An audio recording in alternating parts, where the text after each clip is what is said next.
Good morning, good evening, and good afternoon, depending on what side of the pond you're on. And welcome to an extra special edition of Across the Pitch. My name is Phil Kennedy, and I'm here with co-host Tony Robinson, where we're excited to welcome Liam Atkinson back to the show. If you've listened to the previous episodes, you'll know that Liam is a vlogger on YouTube that goes to the different Accrington Stanley matches, puts out some fantastic match reports that, have just really become required viewing if you're an Accrington Stanley fan. Very excited to have him back on the show with us. Welcome back, Liam, and thank you for joining us today. Yeah, thank you very much for having me back. It's great to be here. Yeah, hiya, Liam. It's Tony. It's always nice to catch up with you again. And I guess before we jump into talking Stanley, I've been watching your latest vlogs, and very good quality and good coverage, and your excitement when they score is really, for me, it's good because not being there, I feel like I'm part of the crowd when you capture a goal. How is things going with your vlog and the numbers, and how are things developing there? I'm absolutely delighted with the amount of views I'm getting. I mean, a Tuesday night vlog where we're playing Oxford, where normally Tuesday nights you don't get as many views, and to say that the predominant audience is from away fans, and they obviously lost 2-0. I think that vlog got something like 600 views, which is completely unbelievable to say for how long I'm doing it and what I'm normally used to seeing on a Tuesday night. It's just becoming really unpredictable, really, with the views, and it just seems to be going up and up and up, and it just keeps growing, and it's absolutely fantastic. Do you get many comments or feedback? Like, do you get some people sort of asking for more information, or just comments on your work? Yeah, I do tend to get quite a few, which is absolutely great. And one of the biggest things that I'm pushing for as a content creator myself is to create a type of community for my channel where I get the same people coming back every week and commenting, and it's really good. And I always get comments from people from different teams, all types of teams, even people that were not even playing, that like my videos so much in the first place, and they keep coming back and leaving a comment. And I just love interacting with football fans, because it's really good to get different opinions, because there's always two sides to every story. So like some fans from an opposition team might, for example, feel a different way about the match, and you can talk about it, and you can get into the nitty-gritty, and you can have a good discussion about it. And I just love interacting with people, to be honest. Do you think you will stay to the end of the next match? Because I noticed in your last one you left when it was 4-0, and you missed the sort of the calamity of a goal that they scored, Crew scored. And you mentioned that in your vlog. Do you think you'll stick around for the full 90 minutes plus next time? All your fault. When you left, the wheels came off. Well, I think I've certainly learnt a lesson from that, is that you never know what's going to happen. I thought the game were dead and buried before 90 minutes. So it was already agreed that we were going to leave at 90 minutes because it didn't look like anything was even close to happening, apart from us maybe scoring another goal. So I think I've learnt a very valuable lesson from the Crew game, and I always try to stay until the final whistle, always. Now, one thing that I'm noticing here on your channel is that you're approaching a milestone. You're at 598 subscribers, so you're only 2 subscribers away from 600 here. Now, I've already subscribed from the Across the Pitch, but maybe I'll have another Gmail account. I'll slip in and get you $5.99 here. Did you ever expect to hit a number like that when you first started? What kind of goals do you have going forward? Do you have a subscriber number that you'd like to hit before the end of the year? Well, when I first started doing it, I never thought I'd get anywhere near where I am now. I first started doing it on my first season in League One, and football vlogging was a very new and alien concept. I mean, I used to have stewards coming up to me and telling me to stop filming or else I'd get thrown out the ground, like in the early days, because it was such a strange concept that no one really knew about it. But in the past few years, I think every club's got at least one. So it's become more of a normal thing, which is a good thing. It's a step in the right direction. So in the early days, they must have thought you were like bootlegging or something like that. Yeah, honestly, I think they thought that I was filming, like I was live streaming the game to like Facebook or something, and so you don't have to, like I was doing like an illegal live stream or something. That is generally what people must have thought, because it was such a new concept at the time. It was just really unusual, and they couldn't get their heads around it. Well, I think this is. I'm just going to say, Phil. I think it's this last few years we've people have grown into alternate forms of following the club in addition to going to a match. I mean, you've got your vlog and Steve does his vlog, and they're both excellent vlogs and bring something different to the table for a different audience.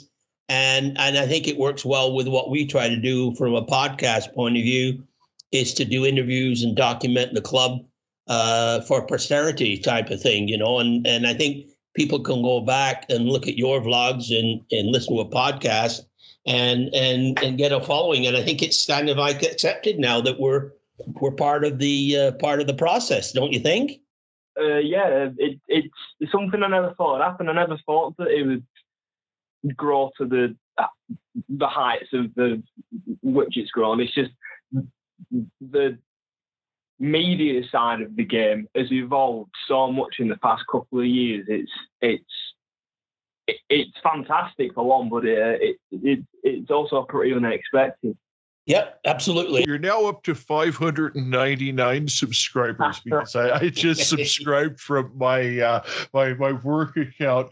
But just to give an idea of how popular your blog or this is a question I want to actually ask.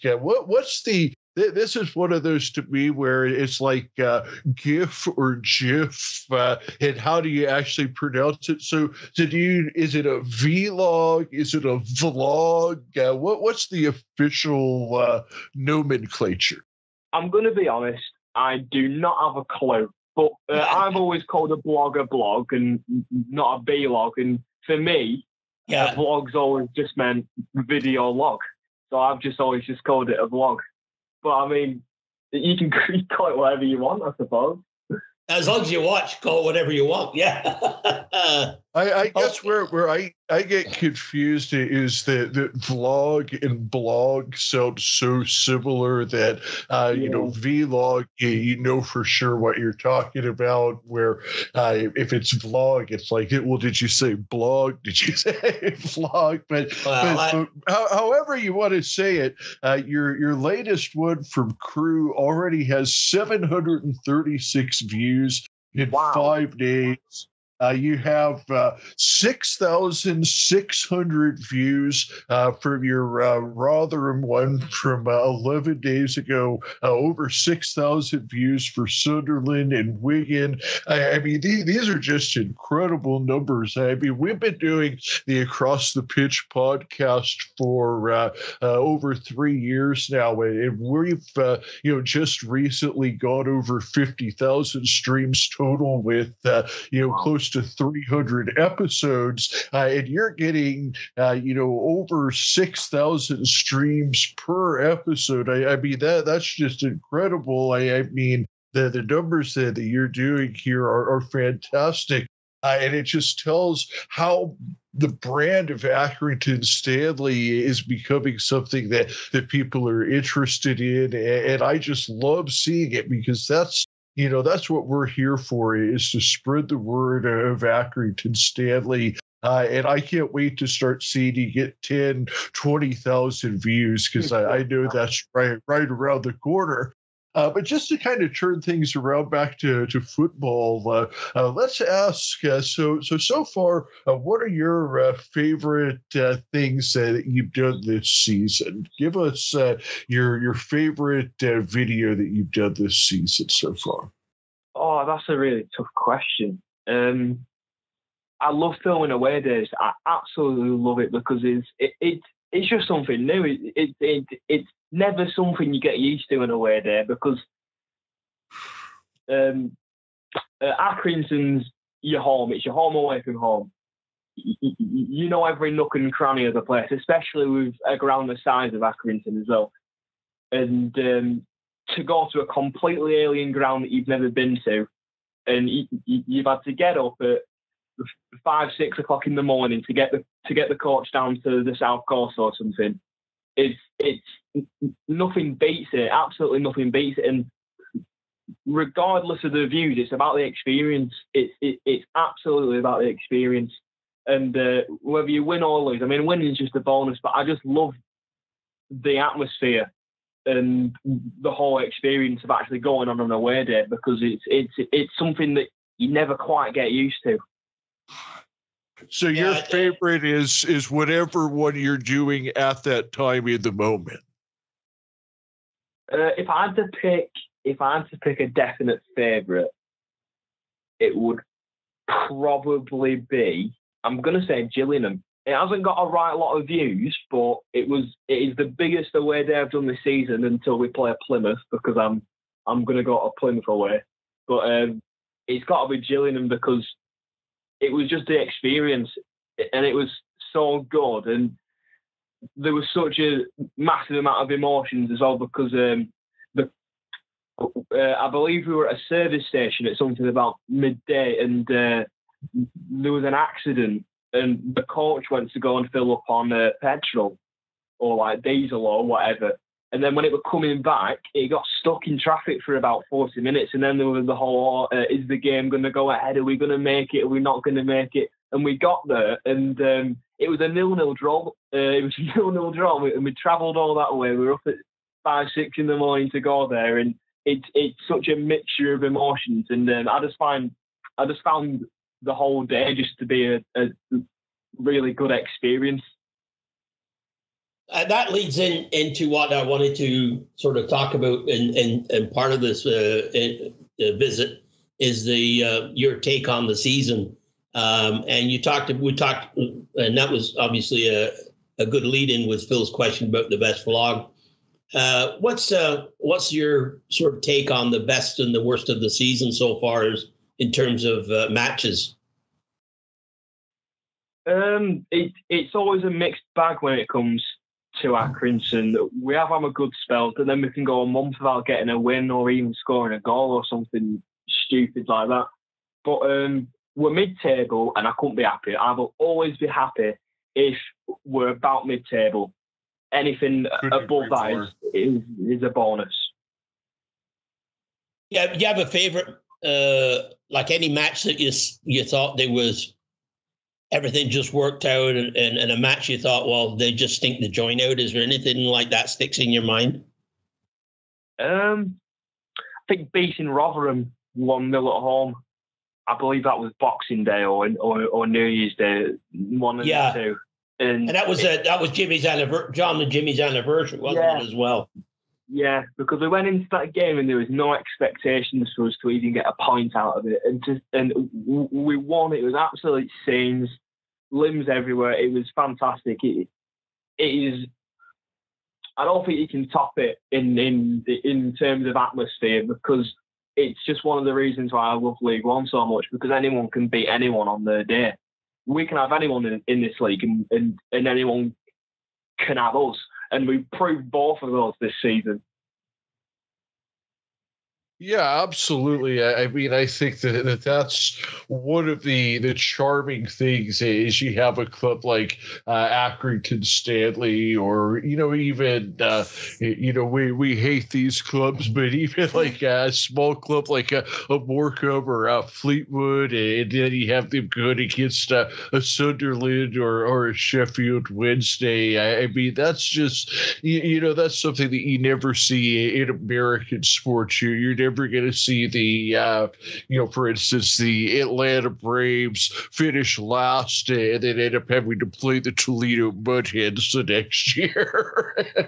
But what I wanted to kind of swing over to is what's been one of the biggest topics of conversation recently, which has been the transfer window. Obviously, with Dion Charles departing, that was a big story. So we'll kind of get your final thoughts on him, and then also your thoughts on who we brought in. I don't necessarily know that we brought in as many players or as many experienced players as we were looking to, but we certainly we made some moves in the transfer window, and I wanted to get your thoughts on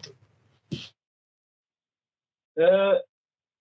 We didn't get the left back that we were looking for. We did sign Jay Bagaloo, and he looks really good, just in terms of height and stature, which is obviously he'll mix in well with Michael Nottingham and Rossi Sykes, obviously. The lads who we signed from Sheffield, Cody Iredin, I probably butchered that pronunciation, but you did better than I. You did better. Yeah, I was waiting for you to say that first. Yeah. I just call him Cody. I call him Cody. He started Accrington Academy when he was 10 years old. He looks really promising. In every match that he's played in, I feel like he should have scored. He should have scored against Rotherham, absolutely, undeniably, because one of their players got sent off for keeping it out. So that's an undeniable. He should have got a goal. He should have scored against Crewe. I believe I got that on film when he headed the ball. It was creeping in at the bottom corner. It forced a really, really good save from the Crewe's keeper. So there's so much potential with that lad. And obviously, John and Jimmy, and they've got a reputation for getting the best out of players who effectively have been written off. So I'm really looking forward to seeing what he can do. Yeah, he's a workhorse, isn't he? Like Dion Charles. He's a traditional Accrington Stanley signing, a guy who, like I said, he started with the Everton Academy when he was 10 years old. He signed with Sheffield Wednesday in 2020 and then had a hamstring injury. So, he's a guy that's been looked at as a Premier League, or at least in 2020, Sheffield Wednesday would have been in the championship. So he's that level of talent. And then, it seems that he's just had some injuries. And if he can stay healthy, I think that, he's a guy where the sky is really the limit. I mean, you look at guys like Joe Pritchard. He was a guy that, he was with the Tottenham Academy. He had some injury issues. He has really shined with Accrington when he's been able to be healthy. Unfortunately, he's continued to have some injury issues. So, I think really, health is going to be the name of the game. We're going to get a lot out of him if he is able to stay healthy. Yeah, absolutely. As a team, we've always had lads that have problems with injuries because, let's be honest, it's one of the reasons why they've come to us. They can be good on their day, but it's not consistent enough. It's why they're at the club. It's just a case of hoping, and it's the luck of the draw whether they stay fit and healthy. I've not noticed anything with Cody as of yet. He just looks a real live wire when he's on the pitch. He runs for everything. He's putting in the tackles, and he always seems to be in the right position. So I'm hoping that he doesn't pick up a knock. And I honestly can't see Pritchard coming back before the end of the season. And then what happens at the end of the season, if we'll renew our contract, if it needs renewing or not, I'm not entirely sure what's going to happen on that front. Yeah, I mean, he's a guy where, I mean, he's probably our best player when he's healthy. Unfortunately, it just hasn't been often enough. Now, moving to talk about the midfield a little bit, what are your thoughts on, hopefully I get this correct, Rosaire Longelo Mbuel? What were your thoughts on him? He's a guy that came over from the Newcastle Academy. Before that, he had been with West Ham. So this is another Premier League Academy pedigree guy.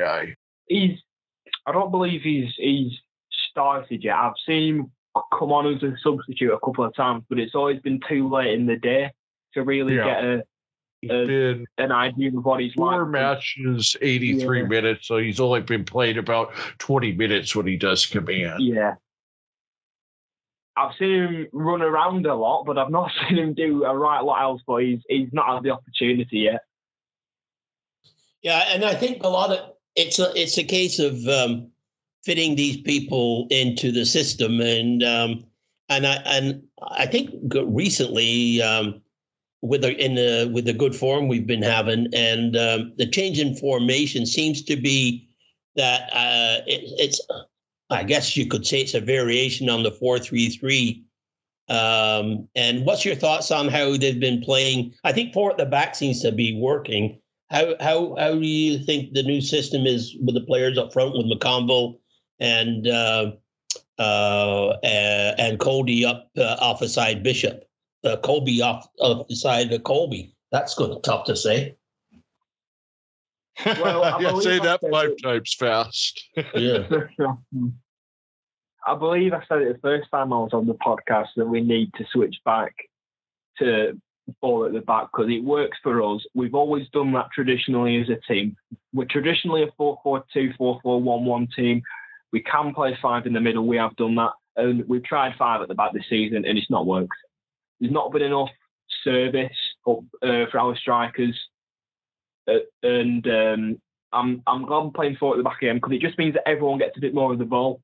I've noticed that Amankwa is making more runs down the wing and he's doing a lot better in a 4 at the back formation because I think that there were a bit too much pressure on him with 5 at the back because he didn't really have a right lot of cover. It was up to him. He was up against veteran Football League attackers and I just think he was getting completely overwhelmed every week. So he seems to be coming into his own a little bit more under this formation. He's got a bit more protection and he's making some good runs down the wing, some really promising runs. And I think there is a good player in there, but it's taken us until now for us to actually see this side of him, which is a shame, really. When you mentioned earlier on, and we talked about on the Rich Bagaloo that has come in and what you thought of him so far, do you think he'll step into Ross Sykes' spot for the next 2 matches? Yeah, I do. Yeah, because I think that he obviously is of similar stature to Ross Sykes, so I think he'll be able to fill his boots really well. He looked really good. I believe he started against Ipswich. I'm pretty sure he did, and he looked very decent. He's really good in the air. He's good for set pieces. I noticed that I believe he hit the bar against Ipswich from a set piece. So I'm not worried at all. I think he'll do fine. One thing I am worried about a little bit, obviously, Ross has the suspension coming up, but when I notice here, he's accumulated 12 yellow cards in 28 matches played this season. Is that of any concern to you? I'm going to be honest and say not really, because you've got to look at how old he is. Defenders get better with age, and Ross Sykes is already championship standard on raw ability. And for me, defenders age like wine. So I think all this will stop as he gets older and he learns to time his tackles a bit better and he learns not to lose his head, which we have seen him do over the recent years. And I think it'll stop as he gets older. I tend to agree with that. I mean, he's I do. A guy that really, he seems to be coming into his own this season. And to me, I think one of the biggest things has been that he's been able to consistently play in the central part of the defense. I think last year when they were doing the 3-man back with Hughes in the center, that maybe he just wasn't quite as comfortable on the outside. And to me, it really seems like the center back position is where he needs to be game in and game out. And I wonder if you agreed with that, Liam. Yeah, last season it just was not working between Sykes and Nottingham, and it just looked like it looked like a massive opportunity was going to go wasted, where they just weren't going to be able to play alongside each other, which would have been really gutting. But I'm really happy now that they've that this season they seem to have bonded really well.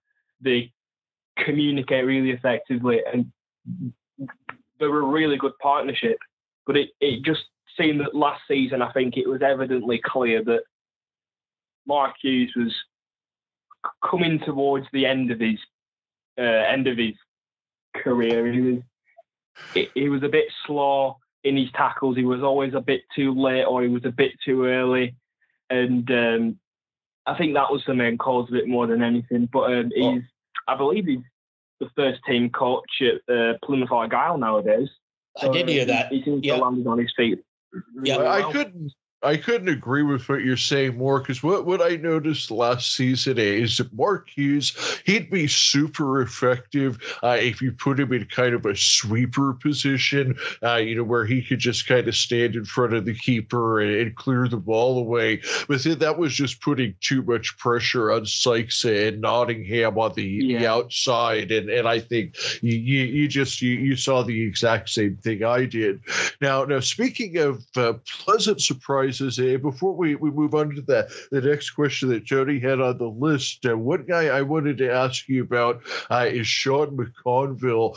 He's had a rebirth, if you will, at age 32 this year, 10 assists. He's started 30 matches, played 2,600 minutes, which I don't think any of us saw that coming, and I just couldn't be happier to see Sean back healthy and back in great form. And I wonder, what do you see as the future for Sean here with Accrington? Do you think he'll be back next year? I think that Sean will stay at this club until he retires, and then after his retirement, I can see him staying on as a coach or something along those lines. To be honest, I mean, he's changed his game completely, because before his injury, especially, he was the type of winger he'd love a run down the wing, he'd cut in and he'd bury it in the bottom corner. That was the type of winger that Sean was, and then he got injured, and honestly, I thought it were over for him. I was really, really gutted, and he came back and he was trying to do the same runs and the same cut-ins, and he just wasn't able to pull it off anymore. But he's adapted and he's evolved as a player absolutely exceptionally, where the set pieces are something to behold nowadays, and the amount of assists that he's getting. I mean, 4 assists against Crewe, that's absolutely fantastic, and he's really changed as a player to adapt to his age, which a lot of players are unable to do, and it leads to a lot of early retirements. But Sean has done absolutely marvellously, in my opinion, to really adapt to his body and for us to still get the best out of him, and to get something that we might have not got if he never got injured or something along those lines. So it's really good that we've still got him at the club, and I'm really looking forward to playing him next season if he stays. It is. It's absolutely brilliant to see him make the comeback and be able to, like you said, change his game and be such a big part of the club. When we had him on the show, we called the episode Mr. Accrington Stanley, and he really is. Him and Seamus Keneally obviously would be co-Mr. Accrington Stanley, if you will. But I just love seeing that both of those guys are still a big part of the club, and hope to, like you said, see them not only finish their career with Accrington, but also get into the coaching or something with the club at some point. Well, I think you touched on obviously Sean McConville, but I wanted just to ask base with Liam and ask, who is there any other player or players that have sort of really stuck out in your mind, have really impressed you, that you sort of weren't looking or thinking about at the start of the season? Toby Savin, absolutely. He's been an understudy to every single loan keeper that we have had in recent years. He's always been pushed aside unless he'd been injured, and he's come into the game with no game time, and he's performed as expected of the young keeper with no Football League game time. But he's always made a massive conscious effort to step up when he needs to. When we lost Baxter after his injury, because he went back to Chelsea last season to I think for his rehabilitation and everything like that, and he was absolutely phenomenal. And then he were battling with James Trafford this season, and I'm going to be honest, I'm actually quite happy that Trafford left in January, because although he's an absolutely fantastic goalkeeper, we wouldn't have Toby Savin at the level that he is at now if he was having to fight for a place still. So when he's the number one goalkeeper at this club, he's absolutely fantastic, and I'm actually worried that we're going to lose him, because I can imagine there's some big clubs sniffing around. Yeah, I think that's an excellent observation, because it's something I don't think that people have really talked about, but it's so true, because once he got back in the net, Toby, he took it and said, "Look, I'm the number one, and I'm going to prove it," and he's ran with it. And another player I wanted to get your thoughts on too. The one a player that's caught my eye, that's when he's come in and talked about grab the ring and run with it, is Mitchell Clark, and I think he's got to be one of the names that's almost an automatic to go in on the sheet anymore. I mean, what's your thoughts on him? I think he's absolutely fantastic. He's one of those players that just flies under the radar, because you can never fault him. There's some players that are always on your radar as a fan because of the mistakes that they make, and you're always watching them to see if they're going to make any mistakes. But Mitch Clark is the definition of consistency. He does his job, and he does his job with no fault whatsoever, and you can't ask any more from him. He makes really dangerous runs down the wing, and he can put them away. We know he can score, and there's been a few opportunities since Sunderland for him to get some goals, and I think he's an absolutely fantastic player. I think the run he made and the goal he scored against Sunderland shows the potential of that player. And I think there's a handful of players. We've mentioned Toby Savin, and who are the other players that you think, if you look at the roster now, that we may have trouble, or other teams may come sniffing after? Who do you see as those kind of players? I think Ross Sykes. He's in the EFL League One team of the week every single week. Every single week, he's there. If you look at the squad that they make of all the League One players, and they make a best team of the week, he's there every single week. And he's still flying under people's radars. No one's talking about him, and I have no idea why. He's absolutely fantastic. And the longer no one realises that he's there, it's better for us. And I hope that. Is it because he's a homegrown Accrington guy and, he's really never been anywhere else for people to see him? I honestly, you know what, Phil, I'm going to let Liam jump in and answer, but my thoughts is that he just hasn't scored enough. And I think once he puts goals in like he did the other day, I think his value is going to skyrocket. What do you think, Liam? I think he absolutely has the ability to put them away, and he's proved that. But in a defender, I think you couldn't ask for anything more. His passing is fantastic. If no one's making a run around him, he gets so frustrated. He goes, right, I'm going to do this myself. And he takes the ball and he moves it forward. He makes absolutely fantastic runs down the middle. And his deliveries up the pitch are fantastic. He brings the ball really well. His passing is so good. He wins every single ball that comes into our box. And defensively, you couldn't ask any more from him. But maybe if he did start scoring a few more goals, we would have a lot more of a problem than we already do with keeping him. So I'm happy for the meantime for him to not chip in with as many goals if it means I can keep him for that little bit longer. Yeah. There's a couple of players that I think that, they've got potential and if they keep improving, people could be sniffing around. And Tommy Lee is one that looks really settling in, comfortable. I think Ethan Hamilton has got the quality to play at the next level.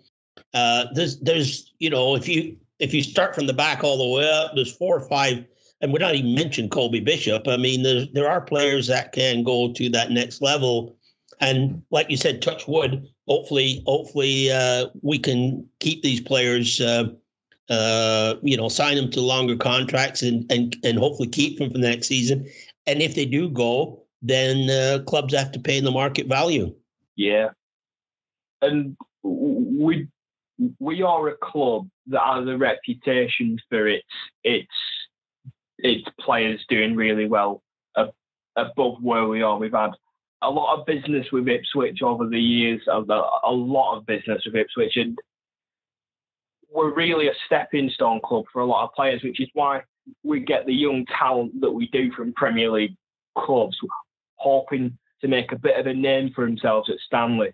Or, I think that's what Dion Charles kind of saw us as, really, just a stepping stone to further his career on, although he's only ended up as far as the same league as we have, and he's been dropped from Northern Ireland since he left us as well. Yeah, I mean, he moved up a whole 3 spots to the table. But speaking of the position at the table, and I know at the beginning of the show, you said that you're thrilled that we're mid-table, currently 13th, and I agree with you. And I know that Andy Holt and John Coleman always say, first and foremost, our goal is to stay in League One. If we were to make the championship, fantastic. But, if Accrington Stanley is in League One, that's fantastic. And it looks like we're well positioned to be able to do that with where we're at the table right now. Certainly we are only 10 points back of 6th place Plymouth Argyle. So within shouting distance, that's 4 games worth of points. There are some pretty good teams in between us. So, I mean, it's definitely a tall mountain to climb to get into playoff position. What are your thoughts? How do you see the rest of the season playing out, Liam? We've got some really tough games coming up and a lot of local derbies, which I'm looking forward to. Some very good away days on the horizon. I think if we get maybe 10 more points, 10, 15 more points, then we'll be safe. And it's absolutely doable, is that for us. I'm going to be honest, it's going to be quite controversial, but I don't want us to go up to the championship. I know that there's some massive teams and there's more money to be made, and as a business, we would thrive.